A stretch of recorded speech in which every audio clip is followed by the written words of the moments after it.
याद रखनी है। ये हमारा कॉन्ट्रैक्ट अकाउंट है। कॉन्ट्रैक्ट अकाउंट की डेबिट साइड पे एक्सपेंसेस आते हैं। क्या आते हैं? एक्सपेंसेस आते हैं। एक्सपेंसिव। और क्रेडिट साइड पे जो हमने इनकम्स होती हैं और स्टॉक होता है वो आता है। चलो जी बेटा, मटेरियल यूज एक एक्सपेंस है। वेजेस, वेजेस इक्रूड, एसेट्स जो हमने परचेज किए वो, सर वो एक्सपेंस तो नहीं है बेटा। मैं बताता हूँ कि वो एक्सपेंस हम उसको अगर कैसे बनाएंगे। अच्छा, बिजनेस चार्जेस, लेबर और overhead, depreciation, establishment charges, hire of plant और एडमिन एक्सपेंसेस, ये सारे क्या हैं? एक्सपेंसेस हैं। अब आ जाओ, सर आपने ये इस एसेट को क्यों इधर लिखा है? बेटा ये एसेट ओपनिंग है, ये क्लोजिंग है। ये मैंने ओपनिंग एसेट लिखा, ये क्लोजिंग। इन दोनों का जो डिफरेंस होगा उसको डेप्रिसिएशन कहते हैं। तो ये ठीक ऑटोमेटिकली है। एक्सपेंस में कन्वर्ट हो जाता है। जितने का हमने एसेट लिया और जितने का वो साल के एंड में, उन दोनों का डिफरेंस क्या हो जाता है? सर इन दोनों का जो डिफरेंस होता है ना, डेप्रिसिएशन। वो क्या बन जाती है? डेप्रिसिएशन बन जाती है। ठीक हो गया? उसके अलावा बेटा, मटेरियल परचेज किया डेबिट में, मटेरियल रिटर्न किया क्रेडिट में, मटेरियल ऑन हैंड क्रेडिट में। अच्छा, वर्क इन प्रोग्रेस बेटा, वर्क इन प्रोग्रेस यहाँ हम बोलेंगे सेल्स को। सेल्स इनकम होती है। सेल्स क्या होती हैं? वर्क सर्टिफाइड और अनसर्टिफाइड जब हम इकट्ठा करते हैं तो ये बन जाता है वर्क सर्टिफाइड और अनसर्टिफाइड। ये एक किस्म की हमारी सेल्स हैं, तो ये क्रेडिट में चली जाएंगी। अब बेटे यहाँ से हम प्रॉफिट इनको ऐड करेंगे, इनको माइनस, तो प्रॉफिट कैरी डाउन को नीचे लाएंगे। प्रॉफिट के दो हिस्से बनाएंगे। हम इस प्रॉफिट कैरी डाउन को लेंगे, हमेशा 2/3 से मल्टीप्लाई करेंगे। हमेशा ये बेंचमार्क रेट है कि 2/3 हमारा क्या चला जाएगा? प्रॉफिट एंड लॉस में। और उसको मल्टीप्लाई करेंगे कैश रिसीव की परसेंटेज से। ये क्वेश्चन में गिवन होगी।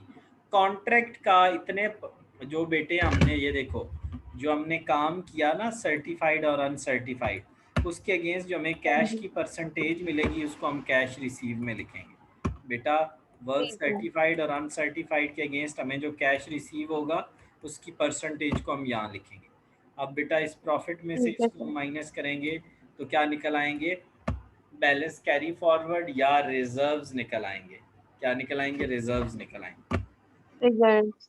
अब बेटे इस फॉर्मेट को आपने याद रखना है। उसके बाद वो कहेगा बैलेंस शीट बनाएं।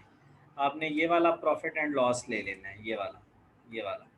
इसमें से एबनॉर्मल लॉस अगर हुआ हुआ है तो वो माइनस कर देना है बेटा। अगर कोई वेजेस पेएबल, रेंट पेएबल, कोई भी लाइबिलिटी है तो उसको यहाँ लिख देना है, बस लिख दिया। उसके ठीक बाद है। आपने आ जाना है यहाँ वाला मटेरियल इन हैंड ले लेना है। मटेरियल इन हैंड स्टॉक को बोलते हैं। किसको बोलते हैं? स्टॉक को। बेटा यहाँ से आपने वर्क सर्टिफाइड लेना है, अनसर्टिफाइड लेना है। यहाँ से ये प्रॉफिट, जो आपका प्रॉफिट कैरी फॉरवर्ड है वो लेना है। और यहाँ से अपना जी। कैश रिसीव क्वेश्चन में गिवन होगा। कैश रिसीव ठीक। क्वेश्चन में गिवन होगा, वो लेना है। इसको जब माइनस करोगे तो जो आपका निकलेगा आंसर उसको कहते हैं अकाउंट रिसीवेबल। क्या बोलते हैं? Account receive. Account receivable. कैसे निकलेगा? सर ये लेंगे और उसमें से इसको माइनस करेंगे और उसमें से बेटा कैश रिसीव क्वेश्चन में गिवन होगा उसको भी माइनस करेंगे।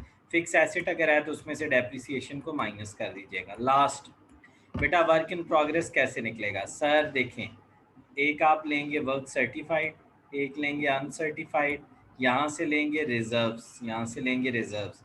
इन दोनों को ऐड, इसको माइनस करेंगे तो आपका क्या निकल आएगा बेटा? बैलेंस कैरी डाउन निकल आएगा। किसका? वर्क इन प्रोग्रेस का। वर्क इन प्रोग्रेस का बैलेंस कैरी डाउन निकल आएगा। बेटा ठीक है। कॉन्ट्रैक्टरी अकाउंट कैसे बनाते हैं? जो कैश रिसीव है वो यहाँ लिखते हैं और उसी को आगे बैलेंस कैरी डाउन कह देते हैं, तो उसको कहते हैं कॉन्ट्रैक्टरी अकाउंट। क्या कहते हैं?